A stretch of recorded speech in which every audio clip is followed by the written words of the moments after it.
everyone, it's Paige. We're back for another YouTube video today. I am in Myrtle Beach for Monday after the Masters, which is a really fun celeb tournament. It's one of my favorites every year that I go to. I'm at the Dye course at Barefoot Resort, also one of my favorite golf courses here in Myrtle Beach. But we're going to talk about short game today. I'm going to practice a little bit and show you how I practice and the best way to get better at short game, because a lot of people just will drop a ton of golf balls down and just hit the same shot over and over and over again, and that's not the best way to practice. And so a lot of people don't get better with short game, but they also get bored really easily because they're not doing fun games to make it interesting or different shots or practicing what they need to be practicing. So I'm going to show you some of my favorite tips to practice short game. So the first thing that I always see with people when they're practicing is they have a huge shag bag or bucket of balls and they just dump it in the same spot. Usually it's a basic chip shot off of a tight lie, and they go like this. So they have their bucket, and what they'll do is they'll come here and then tee it up and kind of, I know because I do this as well, and kind of give themselves an absolute perfect lie, and then they'll hit the shot. And then they'll do the same thing. They don't even really look at the shot. Come here, make sure it's perfect lie, tap kind of down, like hit it. And they just do the same kind of process over and over again, and they're not getting better, and they're also not giving themselves realistic shots and or lies. So something I like to do is have 3 or 4 golf balls, and for like a practice green like this, I'll walk around and I'll just throw them in different spots, and I'll go to the same flag but for all different shots. So I'll come up here and I'll go through my whole routine, visualizing exactly what I want to do, the shot that I want.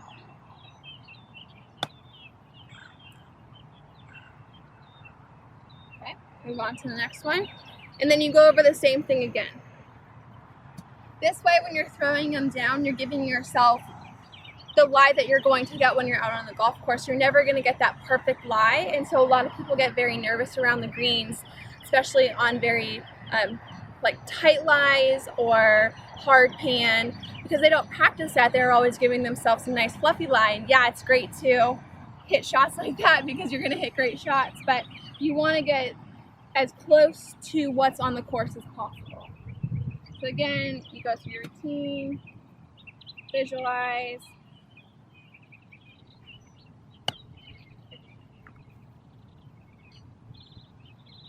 same thing.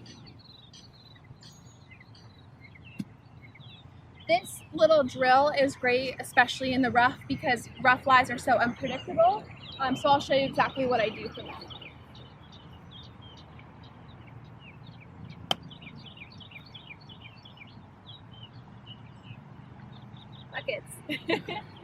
Okay, so we'll go over to a rough lie and I'll show you the same thing of what I do when I have this drill. So we're over here in the rough now, and like I said before, this is what people do, is they will like search for that absolute perfect lie, and it's like, of course it's easy to hit a shot out of there because it's teed up perfectly for you. So what I like to do is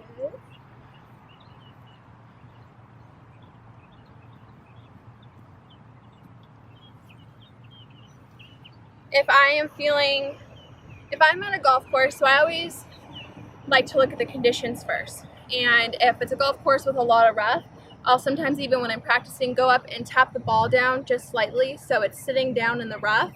This will give me better practice and focus on difficult shots. So you want to, when you're out practicing short game, you don't want to practice perfect shots or perfect conditions or perfect lies, because that's not what you're going to get on the golf course. And yeah, you might look good in front of your friends hitting these shots to like really close to the pin, but you're not practicing what you're going to deal with out on the golf course. So if you give yourself a bad lie and you practice bad lies consistently, when you have a bad lie out on the golf course, you're not going to be like, oh shoot, like what do I do now? You're going to know exactly what you're doing. So it might be a little embarrassing or uncomfortable at first when you're practicing, but it's going to pay off so much when you're out on the golf course. So for this one, when I threw it down, I had an okay lie, and that's a good lie. I know how to hit out of a good lie in the rough, so I'm going to tap it down just slightly. It's difficult, and I think this is also getting you prepared for knowing realistic what you're doing. I think a lot of people have this idea that when they're hitting on the range or they're hitting short game shots, they're so much better than they actually are because they're giving themselves the perfect lie. And they're not actually counting what they're doing because you're hitting so many golf balls. You hit 10 golf balls and you're like, one's close to the pin, so I must hit all of them close to the pin, and that's not real. So if you only have, say, 5 or 6 golf balls, you know exactly what you're doing and what you need to work on to improve, and you have to be realistic about what you're doing. So at this shot, I know because of practice it's difficult, and so anything inside 6 feet is a great shot. And so I don't have this unrealistic expectation of what I need to be doing when I'm practicing or even when I'm out on the golf course, so I know how to manage my expectations.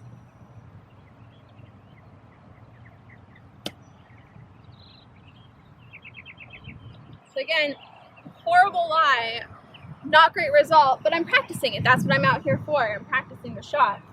So I'll do the same thing, kind of tap it down. With this shot, you want to feel like you're kind of coming down on it. It's more of like an explosion shot, as if the ball is plugged or a fried egg in the bunker.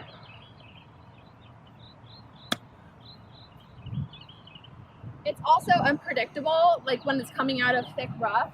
And so this is great to practice because if I tap it down again, you start to get used to how it's coming out of the rough.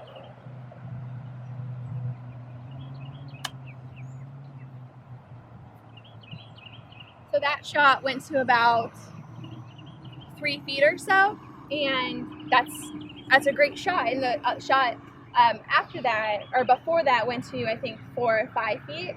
So you can see that I'm improving every single shot because I'm getting used to being in the rough and the shot I need to hit and how it's coming out.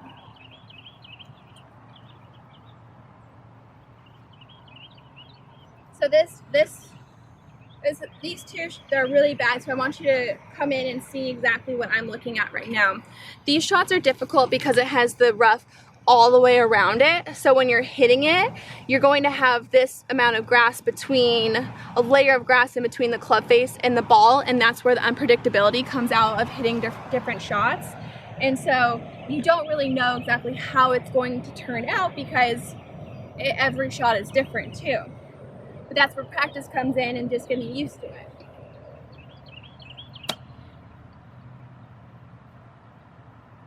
So I knew that because there was a thick layer of grass in between my club and the ball, that it was going to come out with a more dead and a little bit more spin moving forward. So I didn't hit that one as hard coming down and let the ball roll out more. But this one, it's not as bad of a lie, so I can come down with a little bit more force because I know it's not going to have that spin to move forward.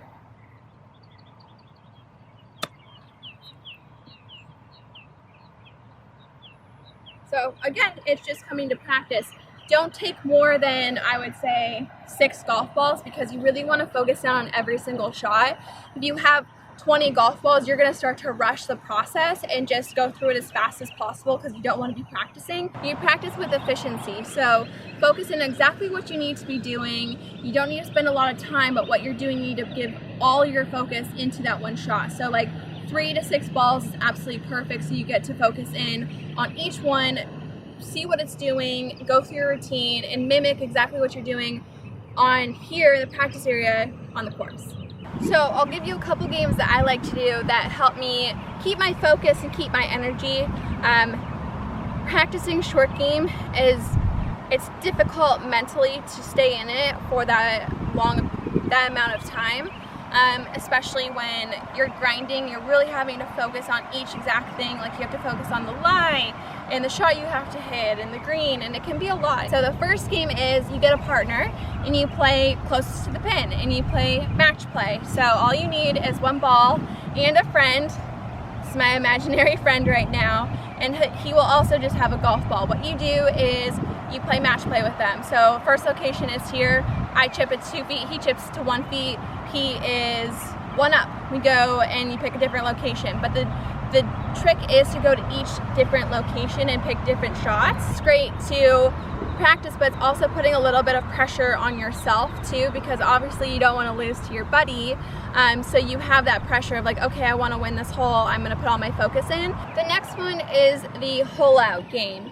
And I know what I said before about having a bucket of balls, but for this one, this is great because you need a lot of golf balls. You can do it from all different locations though, but your objective is to hole out. So for me, for like a basic chip shot, I like to try to hole out at least 5 golf balls before I'm done. It can change for different shots, but this gets me in the mentality that I want to make the shot. And this is great for for this one, for example. It's a basic chip shot, and so when you're watching pros play on TV and the announcers, the commentators are like, this is a shot he's wanting to hole, because they practice this and they have that mentality like, my chipping is so good, I'm looking at this almost like a putt and I want to make it. And so you need to get that kind of mentality and not be scared to roll it past or hit it too hard or a little too short. And so it changes your focus into, I don't want to flub it, to I want to make it into this hole. And when you get under pressure into a shot like this, you're not thinking what will go wrong. You're thinking, I've made so many hole outs practicing, and so I'm going to hold out. The last game, which is my all-time favorite game, and this is the one that I recommend to every single person out there. It's the best game to get better, and I guarantee if you do this every single day, you are going to significantly lower your score. So I know I've talked it up a little bit, and you're probably thinking this drill is like magic, but it's the simplest, fun drill that will really change your short game. So what you do is you have 1 golf ball and whatever club. You can have a couple different clubs out that you use all the time. For me, I only use my 54 consistently, and so I only take 1 club out. Okay, so what you're gonna do is called the up and down game. Throw a ball down, pick a pin, and see if you get up and down. Oh, you also need your putter too, that's kind of important. So you go through your whole routine, every part of like on course, what you would do, go through it all.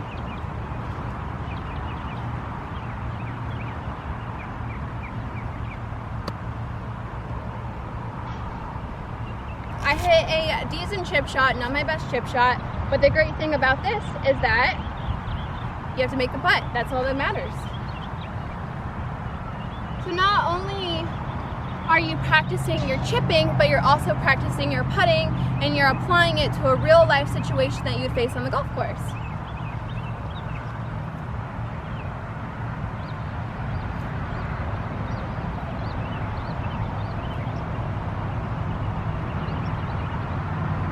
Okay, so I got 1 up and down. So I either like to do 10 balls and see how many up and downs I can get, because that gives you a percentage of, if I have 50 up and downs, that's 5 shots that I missed out on the golf course. You could do however long it takes you to get 10 up and downs.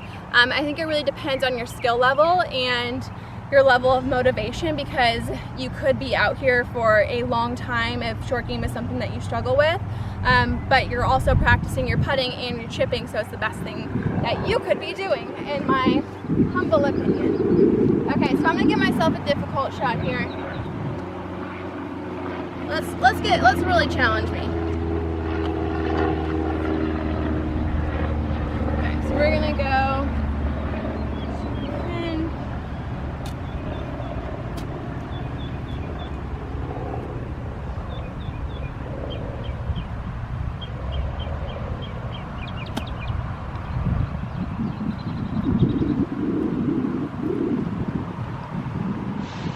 And I hit a great shot, because what was I doing earlier? I was practicing rough shots from a difficult lie. So I was fully prepared to hit this shot when it mattered. But again, that was a really great shot, but if you don't make the putt, then it's still a lost shot out on the golf course.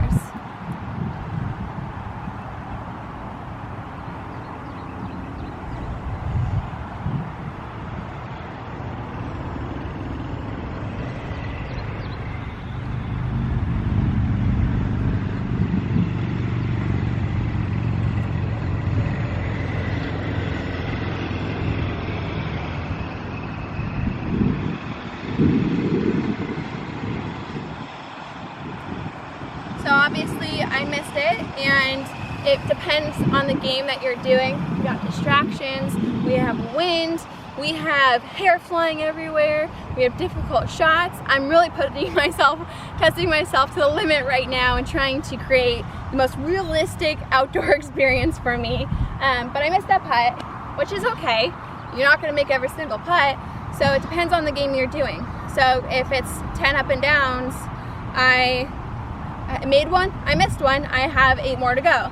If I'm doing 210 first, or to whatever number you want it to be, I have 9 more up and downs I need to get. So it's really up to you, but regardless of what your up and down percentage is or how long it takes you to get to 10, throughout that time, you're still practicing. Do the up and down drill and let me know if you guys like it. This is my all-time favorite drill, and I would say that my short game is by far the best part of my game.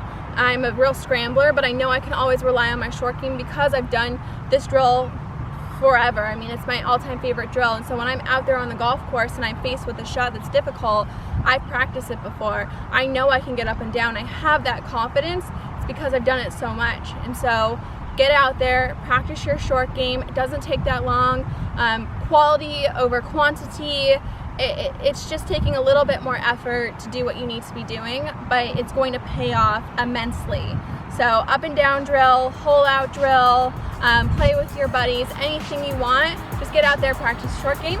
And I really hope that you enjoyed this video today. I love short game so much, and I could talk about it forever.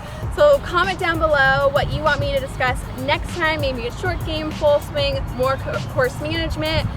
Really, it's just up to you guys and what you want to hear. Don't forget to subscribe to my channel, and I will see you next time for another YouTube video.